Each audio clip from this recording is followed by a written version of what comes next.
In this session, we are going to see for the 2D plane problems in a thermal loading conditions. So, while going for the thermal analysis with respect to the 2D numericals, we are having one numerical for a simple conduction. So, we are going to start from the simple numerical of a conduction over here. So, it is a plane problem. So, whenever we are going for the plane analysis, we must know the types over here. So whenever we are going for the structural, we are knowing plane 42 and plane 82.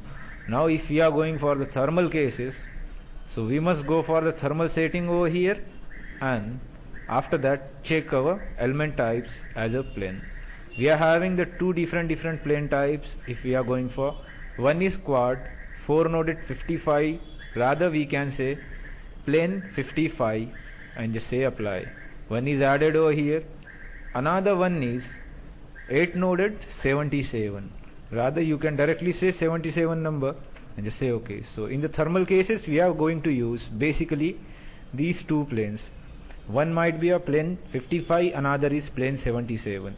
Plane 55 is having 4 nodes and plane 77 is having 8 nodes. So plane 77 is a mid-sided node element and plane 55 is not having any kind of a mid-sided nodes. It is a quad element, and the degrees of freedom regarding your plane elements are only 1 degree of freedom, that too temperature. So we are going to see for this particular numerical what exactly we have to go for the procedure in 2D cases. It is a simple conduction numerical which we are having a diagrammatic representation. We are going to solve for the thermal conductivity of that particular material is 10, and we are having an externally applied temperature. So we need to go for the temperature plot along that particular plate over here. So temperature flow on this particular plane. So let us say preferences, set it over here as a structural. Thermal, once we are setting it as a thermal, just say okay. Next is set preprocessor element type, just say add again for a plane, but that to a thermal conditions. So we are going to use for quad 4 noded 55 and just say okay. Whenever we are going for the plane numericals with respect to the structural or a thermal cases, it is again having the same options with respect to that one. One is plane stress, another goes for the axisymmetric condition, another goes for the plane with respect to the thickness. So here we are not having any kind of a thickness, so we are going to keep our element behavior as only a plane and just say okay. Just close it.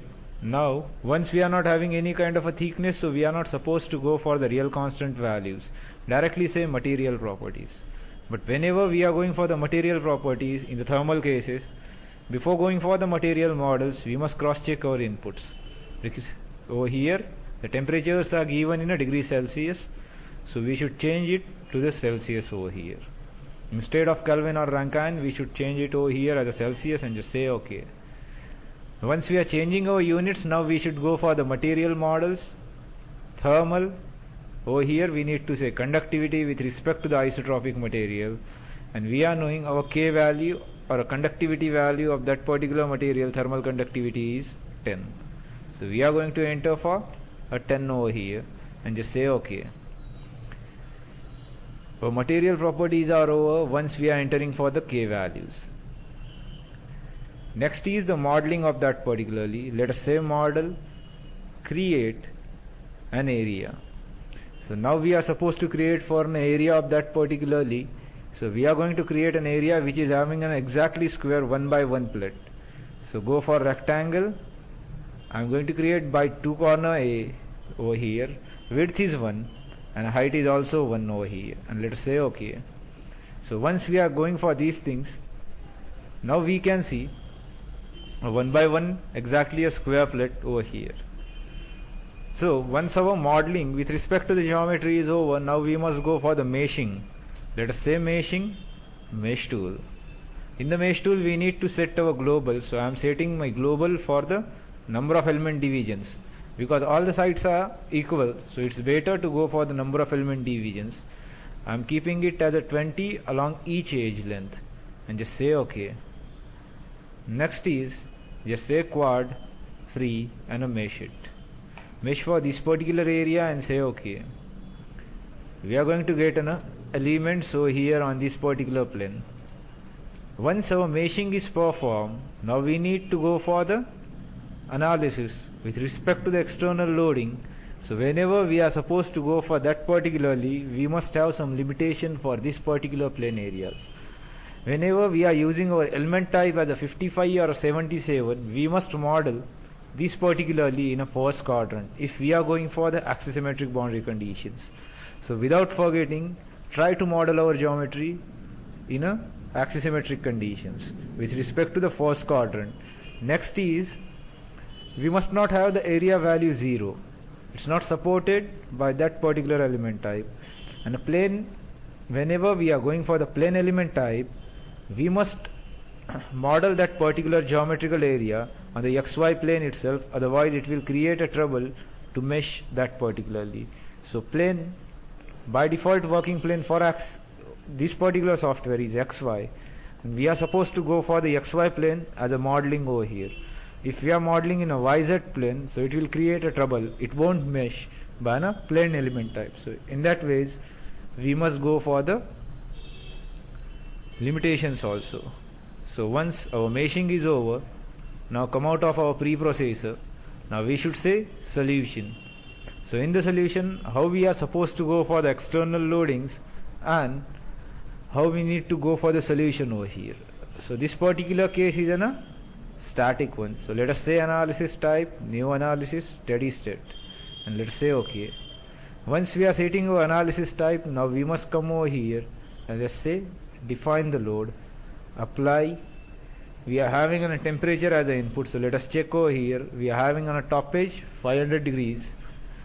Next is degree Celsius. Over here is again 100 degrees Celsius, 100 Celsius, and again 100 over here. So first is having top edge temperature on the line at the top over here. We can see it in a front view.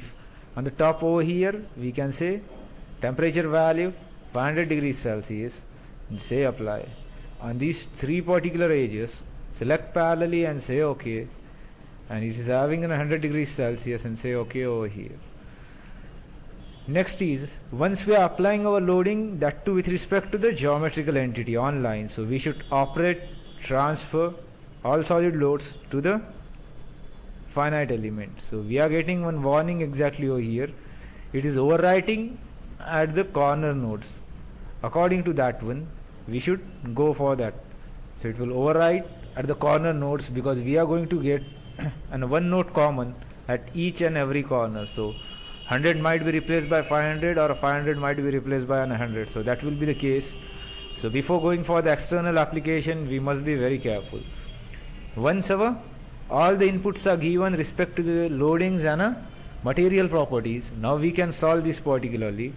So let us say solve the numerical for the current load step. Let us close the status over here and say OK.